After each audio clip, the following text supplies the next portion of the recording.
Good afternoon, everyone. Welcome to the Sports Corner with the Conn Man. I am your host, the Conn Man. And folks, sometimes you get lucky. Sometimes you have a guest who can come on your show, and you're so honored and privileged to have him on your show. Today, I have with me the one, the only, Tony Tavares of the Grammy Award winning Tavares family. And I've been asking him for a little while, and he's finally come on, which I greatly appreciate. And folks, I'm sure he has a lot to say. Tony, how you doing, my good friend? I'm all good, man. How you been? I'm okay. I'm hanging in there. I'm Can you, hanging in can there. you hear me okay? I hear you great. Can you hear me? Okay. Yes, I do. All right. Well, sometimes, I'm gonna go back. I'm gonna go back, back, back, back. Because, Tony, when people come on my show, I like for them to explain their journey, their grind, and obviously, you really don't have to say anything because what y'all have done. But I wanted you on the show because I think you have a lot to say, and also I want to give you your flowers and your roses because some. As long as I've known you, which has been like a couple of years, you've always been you. You've always been you, and not too many celebrities have been like you. And I followed you, Jeffrey Osborne's events, and you already know. I ain't gonna talk too Mm-hmm. much, Mm-hmm. but I want you to talk about what you want to talk about because I got a big ass mouth, as you know, and I have a great platform, and the network has allowed me to do whatever I want to do, whether it be sports, entertainment, and whatever. But I'm glad that you came on my show. It means a lot to me, and it's your time. So Well, let thank folks thank know. thank you for the invite. Thank you for the invite. And I know it has been a while since you've been inviting. Uh, life just throws its curves, and you get things done when it's time to get them done. And here we are. Exactly, and I know you're probably a little skeptical, but this show is shown all over the country. It'll be shown tomorrow at 5 o'clock on Roku. I can't remember. And Roku. Yeah. I don't know. I can't even pronounce it. But anyway, so I just want you to get your roses because y'all been through a lot. Your family has been through a lot, and I felt it was necessary for me to have you on my show to say whatever it is that you want to say. Talk about your grind. Talk about your journey. When y'all were young kids in Providence or New Bedford, wherever. Uh, Hmm. Johnny, it's your show Yes. now. It's your show. Okay. So as you already exclaimed, it goes back to our childhood, uh, known as Flash's kids back in the day when we were children, Yeah, and it was always the group. It was always Tavares from day one. So all the different titles and the different names that we've gone through over the many years, we rounded back to the name Tavares. So here we are, in the process of hopefully I've been talking to my sons and my nephews and nieces and my grandchildren with regard to where it goes next. And I try to make sure that I encompass as many of our family members as possible, so that people do understand that it's not just the group Tavares, it's the family Tavares. exactly. Exactly. And um, I've spoken to you before. You did a song with your granddaughter that brought me to tears. I mean, wow. So you, your word. And Yeah. what was it like as a young person? Because some of the viewers may not know who the Chabas are. They may not know because over the country, they may not know who, I don't know how, but they may not know what you all went through and how you all got to the where you ended up getting. Can you explain to the Uh, viewers, please? I think like everything good in life, it comes with its difficulties, or nothing's handed to you. So you go through your trials and tribulations, and you strive and struggle hard, and hopefully you will achieve. We spent many years, as they call it, on the Chitlin circuit. Yeah, I So, know. Yeah, it's also known as paying your dues. yeah. Uh, I teach and talk to my sons and grandchildren about it to, these days, and it was spoken to me by my father and my aunt, and and the uncles and whatnot. They would tell you, you got to pay your dues, and I think we're at the stage now where it's time to sit back and watch the rest of it continue to grow. And I agree with you 100%. But I want to go back to the origination. I want to go back to the beginning because that's where I think Okay, folks hear about the beginning. We're gonna know the about. boys club. We already gonna know about the end. Hey, y'all grandkids, they're gonna be fine. Everything's gonna be Hmm. the.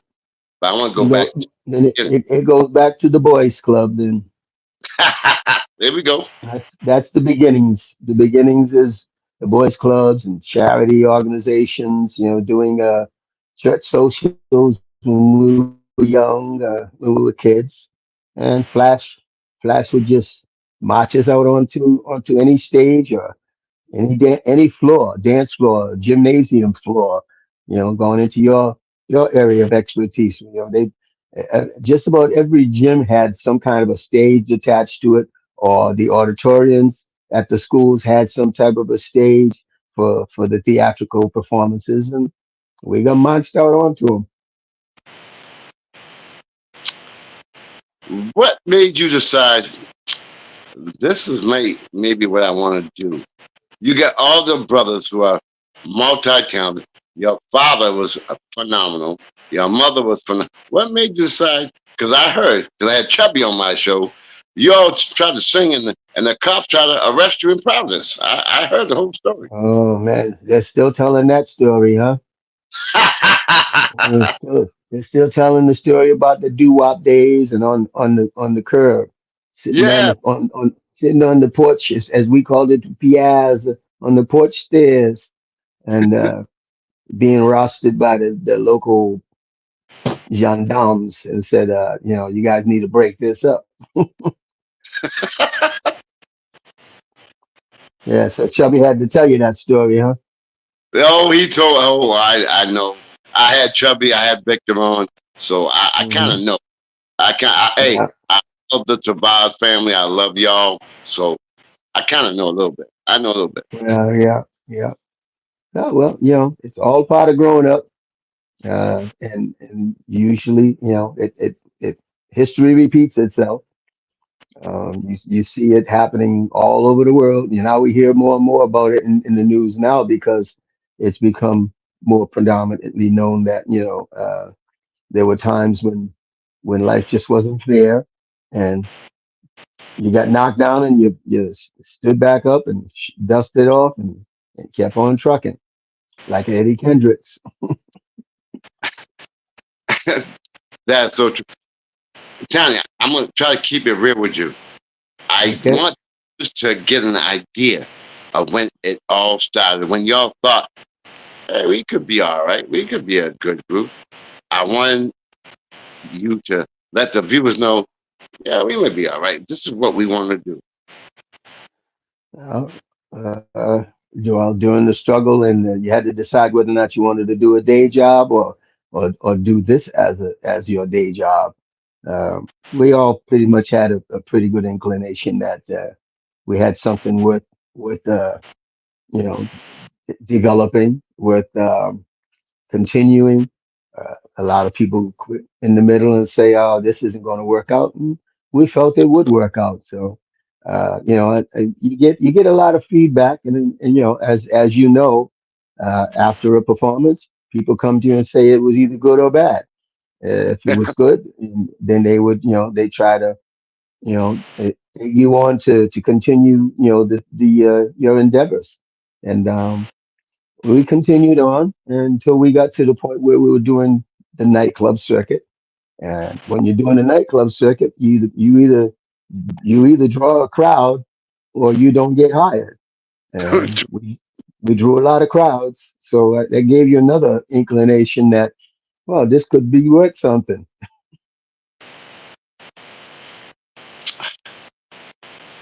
Well, I guess I want to say what because I this is for you. I'm doing this. You deserve your flowers, and I'm doing this for you. So I don't want to be out here asking all kind of damn questions. But Hmm.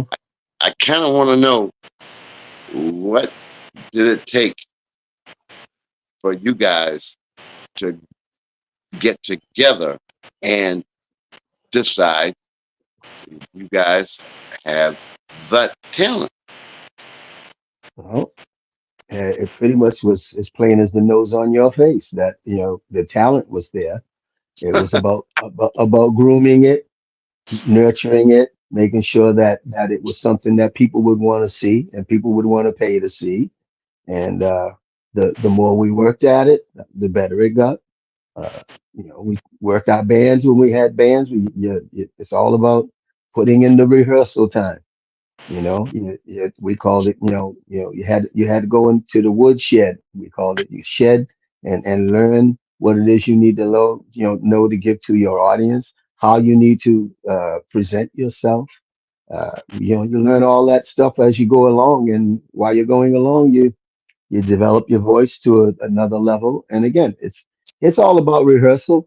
It's all about having a love for it, and wanting to continue the fight, because it's not an easy thing to pursue.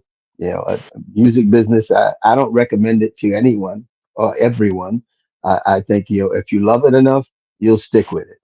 If you don't, then you need to step out and make way for somebody else. Now, I know, of course, we're family, so we know the same people. So I know Chops talked about people who have helped him out, and obviously, you guys had someone to help you guys, like get your first record deal, your first. Hmm. Can you talk about that? Oh yeah, well, back to when we were first working, at the nightclubs in the Boston sector. We had a gentleman who approached us, who eventually became our personal manager. That was Brian Pinella, and Uh he said he saw something, and he saw something in what our audiences were always bragging about. Said these guys are going to be worth something, and he took it to the parties that be at Capitol Records. And the brothers have they've taken their shots at other companies, different markets, and had some minimal success. But you needed to scratch more than the surface. And by the time we made it to the Capitol Records days, it was beyond scratching the surface. With Brian Pinella's help, and with help from we've been blessed. Dude, it all boils down to a lot of blessings, and sometimes being at the right place at the right time. And I think there's some luck involved. It's like playing the game of golf. Half the time, I consider everything I hit. If I hit a really good one, oh, that was lucky. Did I lose you? I think I lost you. You went off screen. I think I lost you. Anybody there? Michael, Conn Man, you lost your connection. I don't know if I'm still streaming. I'm still in the room. So anyhow, that was pretty much how it went about. And then again, it was always about different blessings that would come about, and some of them were through other friends who had good connections, good contacts, and we continued the course. We were fortunate to had performed with some really great performers, some great artists, the Jacksons, Al Green, Lou Rawls. I was just speaking about him this morning. Missed him, and I had some thoughts that came across about Lou Rawls.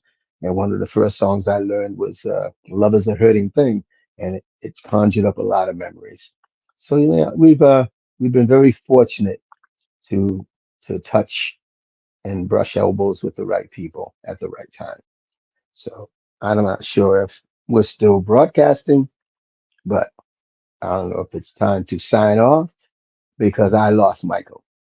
So with that said, I think we'll probably continue this interview at another time when signal permits. But thank you all for listening in. I appreciate the fact that I was allowed to come and collect my flowers, as he put it, and hopefully we'll see you all again. Meantime, ciao.